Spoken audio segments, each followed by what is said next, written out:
Përshëndetje teleshikues të nderuar. Jemi në emisionin tonë të radhës Let's Talk 7, le të flasim 7. Kemi pas shumë intervista me autor, studiues nga gjitha trevat, trojet tona shqiptare dhe mërgata në përgjithësi kanë qenë emisione të shumta nga profesor, doktor, studiues, shkencëtar, inovator, zbulues e kështu me radhë. Kësaj radhe në studio kemi profesorin, studiusin, mikun, shokun tim Shkëlqim Limanaj, i cili ka kryer bachelor për shkenca kompjuterike dhe vjen nga rajoni i Klinës. Shkëlqimi ka bërë disa libra, disa studime, ndër vite ka dhënë kontribut, gjë për cilën unë e falenderoj shumë për kontributin që po jep për ne si popull dhe fjalë të shkruara, sepse verba volant, script amanent, një proverb latin e thot, fjalë të merrera, shkrimi mbetet. E këtu kam 3 libra që i ka përpilue Shkëlqimi, ku për cilët na do të diskutojmë në këtë emision, mirë po libri bazë që do të jetë temë diskutimit do të jetë pra libri Logjika dhe besimi. Ndryshe Shkëlqimi vazhdon studimet e tij në master në shkencat kompjuterike. Përveç asaj, ai vazhdon të merret me shkrime dhe është marrë me shkrime qysh në moshën e rinisë së tij. Dhe këtu kemi pra libra që do të diskutojmë.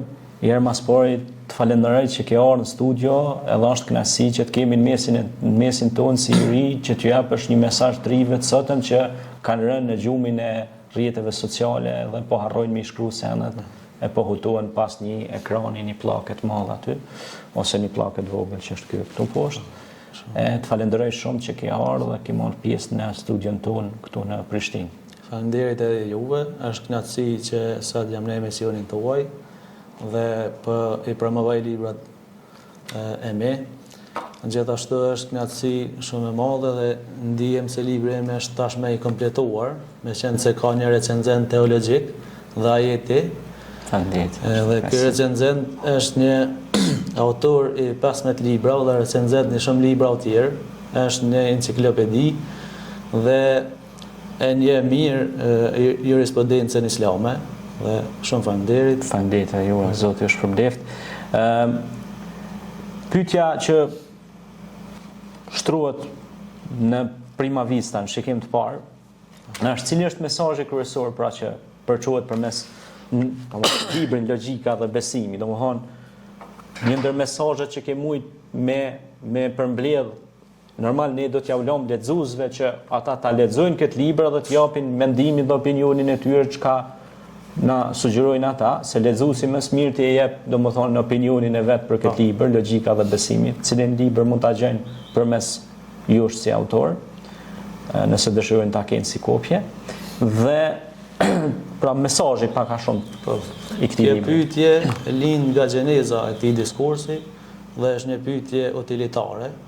Ku mendoj se pyetjet e tilla nuk meritojnë përgjigje aforistike, ndonjë përgjigje të reduktuar me po ose jo ose kjo ose ajo, mirë po meritojnë përgjigje të cilat kanë nevojë për trajtim dhe analizë të thellë, dhe për hir të opinionit publik unë do mundona të jap një përgjigje rreth mesazhit të librit tim.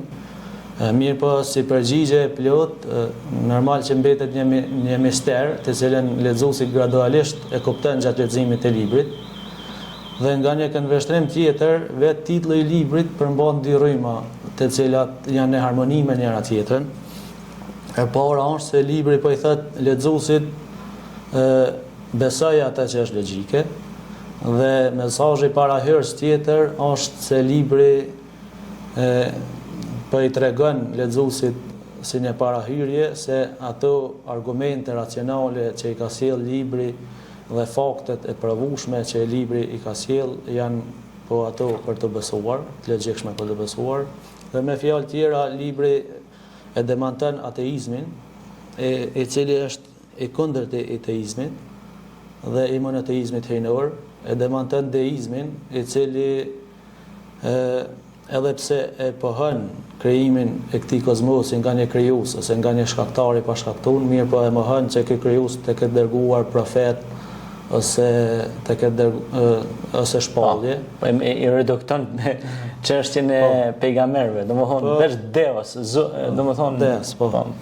Mirë po libri jep argumente racionale që e demanton, për shembull absurditetin e këtyre pohimeve rreth shpalljes dhe dërgimit pejgamberëve.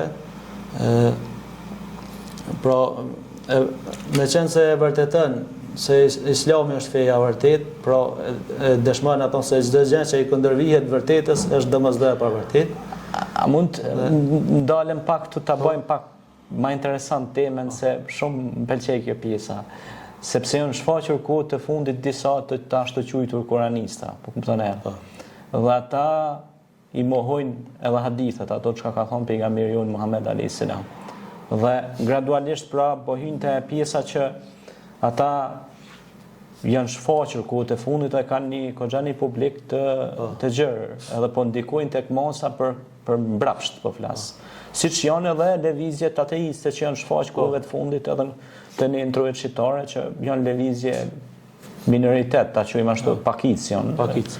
Por ata mundohen përmes zërit të medjave ose zërit të ndryshëm që të depërtojnë tek masa. Të depërtojnë, të përhapin ideologjinë e tyre, po. Koranistat ç'është më thao e kundërshtojnë edhe vetë Koranin, se Allah i ka thonë merrni ato që ajo jep i dërgumi edhe largoni prej asaj që i largon i dërgumi. Pra me fjalë tjera të logjika dhe libri demanton gjithashtu çdo ideologji apologetik ose fe, të cilat nuk ja japin hakun ose meritin e duhur monoteizmit hejnor, dhe si pasojë e kësaj ata domosdoshmë normal që me qenë se s'ja kanë dhënë meritin e duhur monoteizmit hejnor, i përshkruajnë këtij monoteizmi cilësi antropomorfike, mangësi të shumta e kështu me radhë. Shumë interesante kjo temë edhe shumë e bukur, se është shumë aktuale, sepse ne jemi të jetu në një shoqëri që jemi të rrethuar edhe prej ateistëve, njerëz që besojnë. Edhe unë them se ateistët besojnë në mosbesimin e tyre.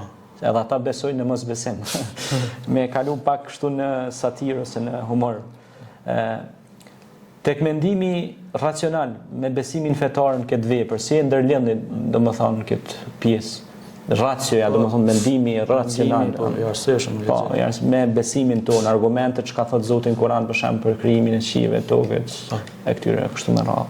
Po në libër i kemi përmbledhur si një unitet, mendimin racional dhe besimin fetar, për shkak se mendimi racional, kur flasim për besimin fetar, në këtë rast po flasim për Islamin. Po, fiks. Mendimi racional në aspektin e besimit na dërgon te Islami. Dhe Islami, tekstet islame, sheriatike qoftë në Kur'an ose në Sunet, ato na inspirojnë dhe na motivojnë që na të kemi mendim racional. Pra funksionojnë në një rreth vicioz dhe bashkëjetojnë në harmoni në një rreth vicioz të pandalshëm dhe asnjëherë nuk e kundërshtojnë njëra tjetrën.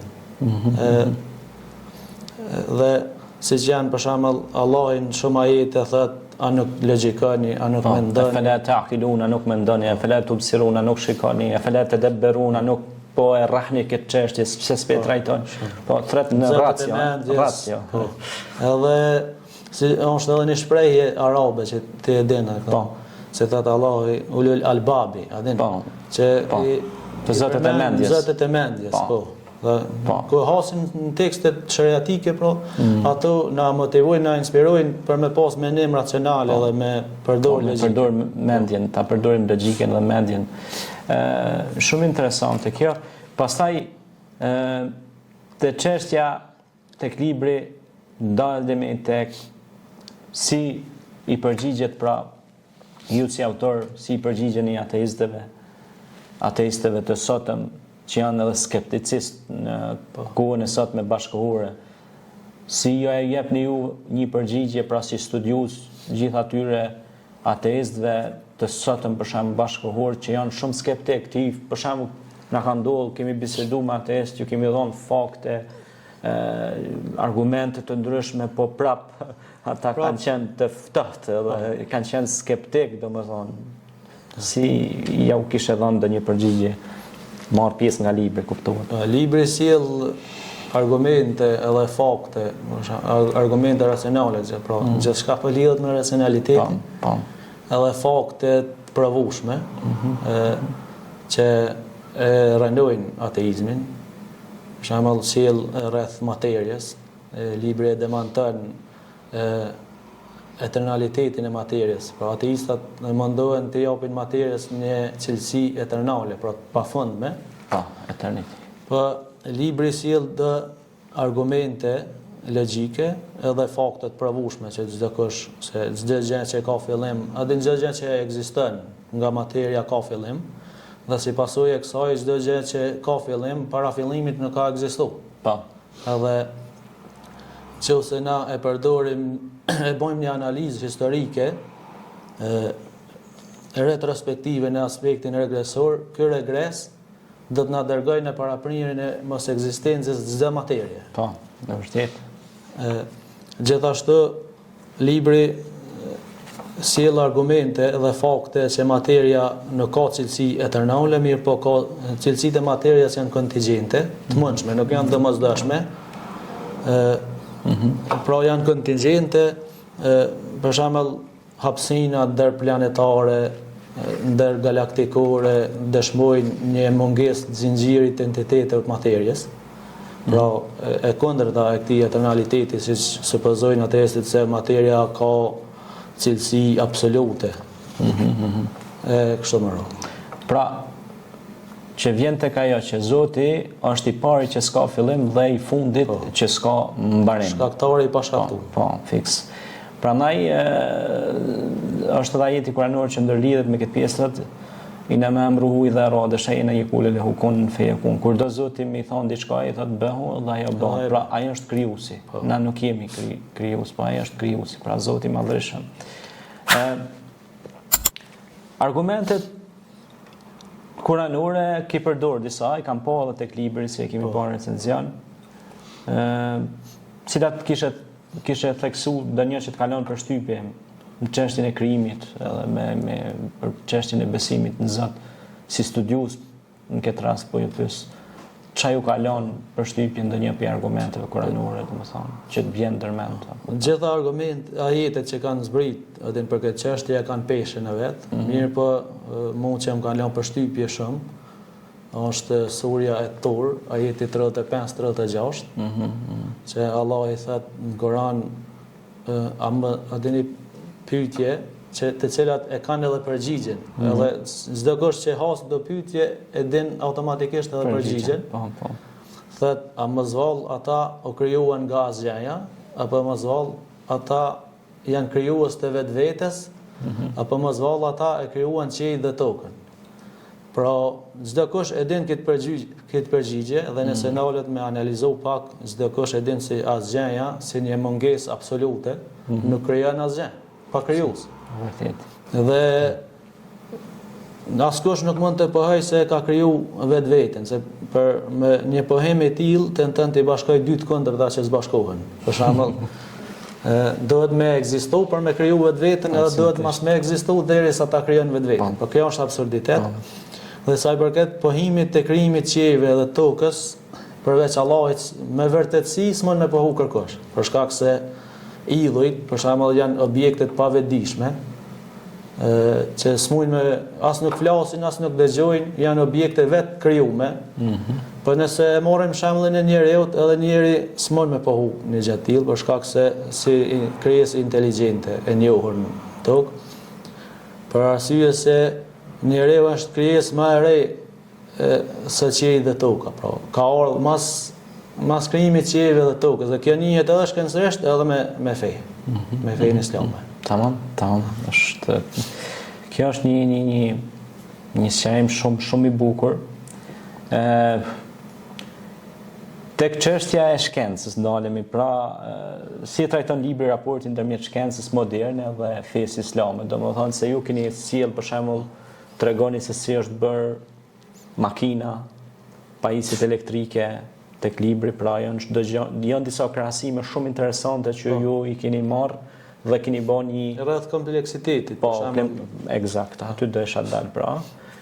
Si e keni pasqyru pra këtë kombinacion ose këtë miksturë ta quajmë në libër. Edhe këta kemi përmbledhur si një unitet, për shkak se feja islame është shpallje e zbritshme prej Zotit dhe shkenca është krijimtaria e Zotit. Pra, kur të folim për shkencën, po folum për shkencën e vërtet, jo për shkencëtarin, se ka dallim shkenca për shkencëtarin. Vërtet. Dhe shkenca e vërtet edhe feja islame në ka mundësi me ra ndesh me njëna tjetën për shkak se e kanë njëjtin bërim. Feja islame është shpallje prej Zotit, edhe shkenca e vërtet është krijimtaria e Zotit. Që njerëzit vetëm me e zbulojnë, e zbërthejnë. Po sepse shpesh thonë pra vetë fjala zbulim do të thotë që ka qenë mbuluar, pra ka qenë në errësirë, akoma e pa deshifruar edhe pastaj është zbuluar dhe njerëzit e kanë pas si fakt të kryer. Po kjo, e shoh të për shembull kur e merrni shembull makinën, shumë bukur e bëni një krahasim aty që tregoni për shembull se si është. Po. Kompleksiteti për shembull nuk ka mundësi, nuk tregon rezultati i tij rastësi, se për shembull nëse pyetet njeriu pse i ka syt, atë tonë din qëllimin e syve për me pa, pse e vesht për me dëgju. Edhe asgjë nuk del e rastishme, sikur kompleksiteti të vetura për shembull që janë pasqyrat për siguri në rrugë e kështu me radhë. Pra kompleksiteti është të çdo krijesë, është nuk tregon rastësi, po e tregon të kundërtën e saj. Pra nuk është asgjë rastësi. Po, nuk është asgjë. Nuk është asgjë rastësi në këtë botë. Cili është roli që luan pra logjika në forcimin e besimit, pra sipas jush si autor, pra logjika që ju e keni përdorur domethënë krahasimin edhe me çështjet e argumentet, kuptohet argumentet e Kuranit dhe shkencore. A ka rol të madh logjika në këtë rast? Mendoj se logjika është e domosdoshme, për shkak se ndihmon me kuptu tekstet e sakta, ndihmon me kuptu të vërtetën prej të pa të vërtetës, dhe mendoj se logjika është në çdo aspekt e rëndësishme dhe e domosdoshme. Po, i ndan gjërat nga të vërtetat nga e pa vërteta, domethënë, tash nëse e marrim si shembull rastin e Umerit radhiyallahu anhu, thuhet se në kohën kur zbritshin ajetet e Kuranit, në gjallë të Muhamedit alayhis salam, ai i dhënte mendimet, po mendimet e tij ishin sikur ai ka ditë ato ajete. Pra, sepse ka përdor një logjik, e ka pas një logjik shumë të pastër edhe thuhet ka mendu kuranikisht. Kështu ta quajmë asoj. Dhe pastaj Kurani ju ka zbrit njerëzve edhe i thret njerëzit që mendojnë, ta nuk mendojnë ata. Ta nuk e përdorin mendjen, logjikën.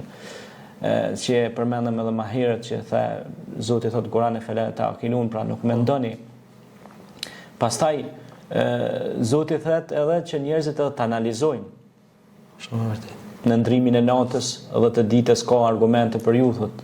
O ju të zotët e mendjes. Edhe në veten tuaj. Edhe u fija në fus. Pra edhe në veten e juaj thot, ose thot do të shihni argumentet tona në horizonte, në mos në horizonte edhe në veten tuaj. Kjo është shumë e rëndësishme. Pse ky libër është i rëndësishëm për të rinj që kërkojnë harmoni midis arsyes dhe shpalljes hyjnore? Pra sepse shumë të rinj sot, pra ka prej tyre që janë besimtar, po ka prej tyre që janë skeptik, dyshimt. Po ka prej tyre që janë edhe nuk kanë fare lidhje me këtë pjesë. Pse ja u kishe sugjeruar të rinjve këtë libër? Po mendoj se libri ju ndihmon me pas një harmoni midis arsyes dhe besimit fetar. I ndihmon të rit të gjejnë të vërtetën, Që më thonë... Edhe kur janë ata të humbur, ose kur janë në mjedise të çoroditura dhe të shtura që nga njerëz që bjen mend as të mendojnë, por thjesht të bëjnë çell. Se, libri ban për mbledhjen që më thot të fesë edhe të shkencës, që nuk bin ndesh njëna me tjetrën, edhe është një libër aktual që shumë të ri kërkojnë, dhe mendoj se libri e jep një përgjigje rreth kësaj, një përgjigje duhur. Shumë interesant. Mos them është i domosdoshëm, po është ndoshta mund të jetë i nevojshëm për. Çështjen që mos të jesim minus për çështjen e teorisë së Charles Darwinit. Ju thoni se Darwini në librin e tij nuk ka folur fare mbi origjinën e jetës, sepse koncepti primitiv në periudhën ku jetoi supozonte se qelizat zotëronte një konstrukt shumë të thjeshtë. Sipas teorisë së lindjes së rastësishme, e cila besohet qysh në mesjet lëndët inorganike duke u bashkuar mund të formonin një qelizë. Por kjo është e pamundur. Në kohën e Darwinit, mendimi se bubrecat formoheshin nga teprica ushqimeve dhe mink nga gruri ishte shumë i përhapur. Për të provuar diçka të tillë, janë bërë eksperimente të çuditshme, një leckë ndotur me pak grur mbi të në një anë, ndërsa në anën tjetër një shkencëtar priste që pas një farkohe të formoheshin minj. Pra, ja kalon shumë rastësisht gjonat, apo kupton, nuk ka qenë tamam teori, domethënë që ka vërtetuar shkencërisht. Dhe pastaj janë studiues të ndryshëm që ju keni treguar që erëzojnë teorinë e Darwini shpreson se me kalimin e kohës shkenca, avancimi i shkencës do ta përkrahte teorinë e tij. Mirë, po në vend se me përkrah shkenca teorinë e Darwinit, e shtoi akoma edhe më shumë pikpyetje rreth teorisë Darwinit, siç ka edhe shumë evolucionistë që e mohojnë teorinë e Darwinit, si është Derek Eger, për shembull, një evolucionist britanik, i cili ka thonë teksa ne i analizojmë. Biles ky ka qenë edhe paleontolog, nëse s'ka. Paleontolog. Ka thonë se i analizojmë dhënat fosile, nuk hasim asnjëherë, për shembull, evolucion prej një specie në specien tjetër. Mirë, po gjithmonë hasim në krijim të menjëhershëm. Pra, ky krijimi menjëhershëm e tregon ato të kundërtën e ateizmit, pra. E tregon se ka një krijues dhe ai është Zoti. Pastaj nëse shkojmë në spektrin bashkëkohor modern, pse sot nuk kemi njerëz që bëhen majmuna, që transformohen, pse nuk vazhdon ky evolim, se ajo evolucion është. Edhe kjo është belem ma para se sa nuk është mendohë kur një gjë. Po sepse janë ushqimet që janë ndihmojnë, janë forcat që ju dini, radioaktiviteti, azbesti, teknologjia që ndikon tek qelizat e trupit njeriu, domethënë është mundësia më e mundshme që mendoj se në atë periudhë kur ka qenë habitati më i pandotur, më i pa ta quajmë edhe i mbushur me matrica radioaktive e kështu me radhë, a kupton? Edhe në dhënat fosile, për shembull, kur hasin shkencëtarë të ndryshme, ata thonin se do të kishte pas specie më shumë të gjymtume ose në dhënat fosile se sa që janë sot speciet aktuale. Për shembull, nuk do të kishte pas specie të plota, mirë po gjymtune, për shembull gjys peshk, gjys tjetër. Një lloj në biologji quhet mutacion. Po, mutacioni, po. E këtu nuk hasen dhënat fosile asnjëherë. Interesant. Bile ka edhe që tregojnë dhënat fosile dhe specie kështu miliona vjeçare që janë që akoma ashtu do. Akoma janë njëjta me speciet ekzistuese sot. Shumë interesant kjo. Unë të falenderoj, këtu tash do të shohim, flasim shkurtimisht pak edhe për punët e tjera të juaja që keni bërë. Libri i Shkëlqim Limona, Logjika dhe besimi, pra siç e thash, është një libër shumë i mirë, cilin unë vetë e kam lexuar dhe e kam recenzuar. Edhe i sugjeroj gjithë studiuesit dhe ata që kanë skepticizëm për çështjen e besimit, që e pandehin veten si logjicient të fortë, le ta lexojnë këtë libër dhe pastaj do kuptojnë se çfarë pune e mirë është bërë nga shkëlqimi. Këtu kemi edhe librin e namazit që ju keni përpiluar për fillestar. Në vitin 2018 është libri i parë që shkruaj. Shumë të përgëzoj sepse ky është një augur i mirë, është një motiv i mirë për të rinjtë e sotëm që kanë rënë në gjumë, që të merren me davet më shumë. Sepse të rinjtë sot e kanë mundësinë e teknologjisë të përpilojnë libra të bukur edukativ, të marrin edhe t'i përpilojnë edhe t'ja u lehtësojnë të moshuarve ose njerëzve, po edhe të rinjve që kanë dëshirë ta kenë të prekshëm materialin, ta kenë në dorë për shkak se dikush ndoshta nuk mund të qëndrojë orë të tëra para kompjuterit për shkak se ka djegje të syve ose shkakton probleme neurologjike në sinapse. Prandaj është e preferueshme të përdoret edhe klasikja sepse nuk e humbet asnjëherë koha.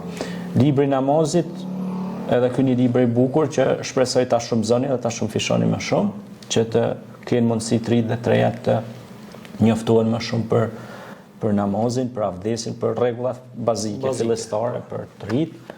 Pastaj këtu kemi pikërisht ato që ju jeni i fushës, por edhe jeni duke studiu, është libri Siguria kibernetike. Domethënë, në këtë libër ju me sa pash kishit trajtu disa tema të përgjithshme për ethical code of hacking për shembull, ose për kodet që duhet që shmurujt për i sulmeve kibernetike. Mirë, po këtu kam një pyetje të përgjithshme, si është, domethënë, disa çfarë mund të na tregosh për ata që kanë për shembull Facebook, YouTube, rrjete sociale, si duhet ata të kenë kujdes që mos bien preje sulmeve kibernetike? Po, ata duhet të marrin shkaqet, mas pari, për shembull, e para që kërkohet është forcimi i fjalkalimit. Për shembull me bën një fjalkalim astronomik, që është kjo me bën një fjalkalim astronomik, me bën sa më të gjatë, për shkak se hakerët përdorin disa metoda për me marrë qatë fjalkalim. Metoda parë është që i marrin fjalkalimin është brute forcing, pra me forcë brutale, bazohen në alfabet, për shembull në germa, edhe i përfshin të gjitha germat, duke koduar për shembull në Python ose gjuhë programuese të ndryshme, duke i koduar edhe bojnë skripta për me marrë çato fjalkalime, dhe sa më i gjatë fjalkalimi as më të pamundshme e bën këtë lloj sulmi. Dhe lloji i dytë është hakerat përdorin edhe phishing.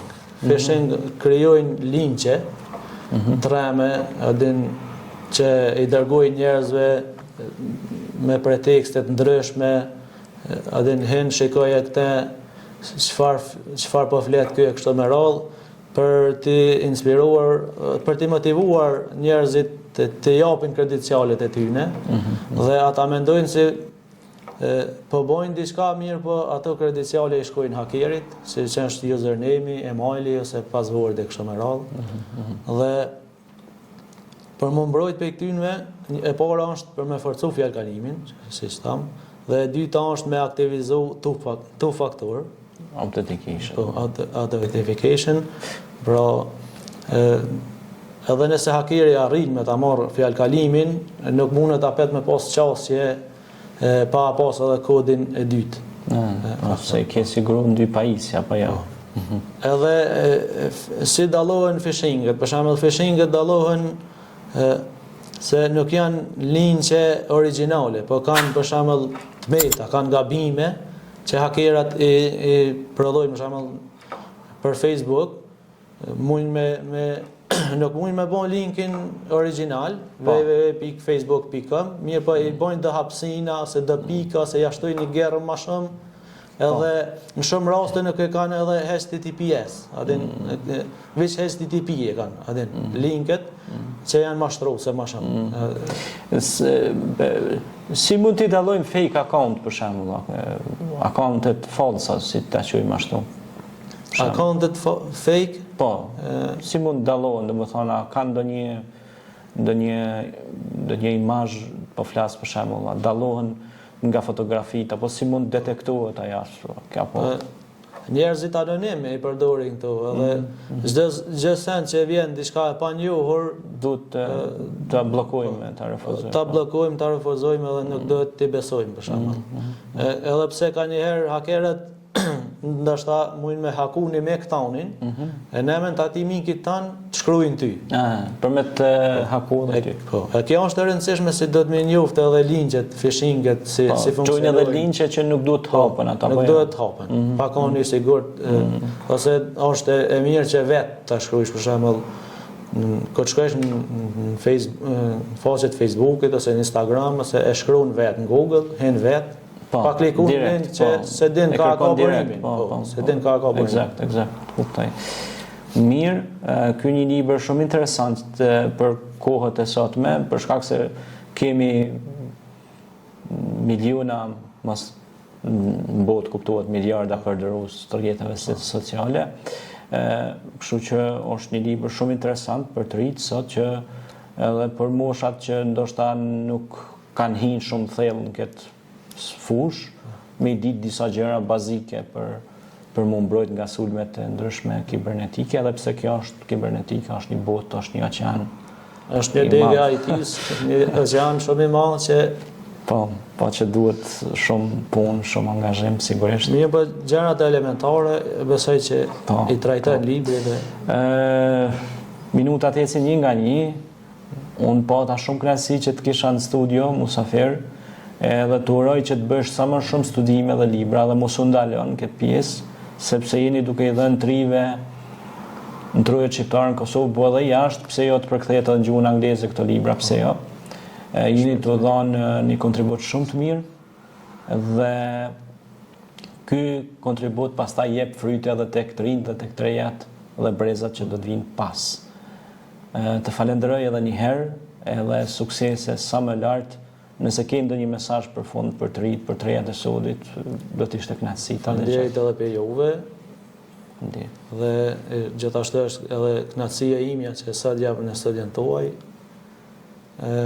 Dhe i promovova librat e mi. Faleminderit. Mesazhi im për të rinjt është që të studiojnë sa më shumë. Nëse japet mundësia, se çdo kush e ka mundësinë edhe të shkruajnë, për shkak se shkresa është një vepër që nuk humbet, si që edhe ti se fjallet i merr era, dhe libri është shumë i dobishëm, që shkruhen. Po, a jeton edhe pas. Po, edhe jeton edhe pas vdekjes, pas i qenësimi e kështu me radhë. Është vërtet. Falenderoj edhe një herë. Faleminderit. Të shikues të nderuar, pra ishte Shkëlqim Limanaj me librat dhe punimet e tij shkencore. Shihemi në takimet tona të radhës. Mirupafshim.